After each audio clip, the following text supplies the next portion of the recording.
رکھو، یہ میرا گھر ہے یاد رکھو۔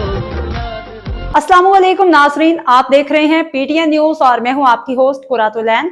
شامل کرتے ہیں آج کی اہم خبریں۔ ملک بھر میں 78واں یوم آزادی ملی جوش و جذبے کے ساتھ منایا گیا۔ لاہور چاند روشن چمکتا ستارہ رہے، سب سے اونچا یہ جھنڈا ہمارا رہے۔ ملک بھر میں 78واں جشن آزادی ملی جوش و جذبے کے ساتھ منایا گیا۔ رواں سال کو مارکہ حق عظیم فتح سے منسوب کیا گیا۔ دن کے آغاز پہ وفاقی دارالحکومت اسلام آباد میں 31، صوبائی دارالحکومتوں میں 21 توپوں کی سلامی دی گئی۔ فضا نعرہ تکبیر اللہ اکبر کے نعروں سے گونج اٹھی۔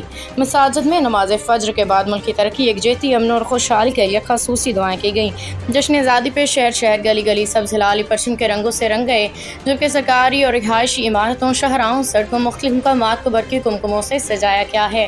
دنیا میڈیا گروپ کی جانب سے قوم کو جشن آزادی کی ڈھیروں خوشیاں مبارک ہوں۔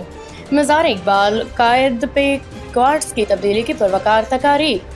جشن آزادی کے موقع پہ بانی پاکستان قائد اعظم کے مزار پہ گارڈ کی تبدیلی کی پروقار تقریب ہوئی۔ پاکستان نیول اکیڈمی کے چاق و چودبند کیڈٹس نے اعزازی گارڈز کے فرائض سنبھالیے۔ ایک دستہ پاک بحریہ کے سیلرز اور دوسرا پاکستان نیول اکیڈمی کے کیڈٹس پر مشتمل ہے۔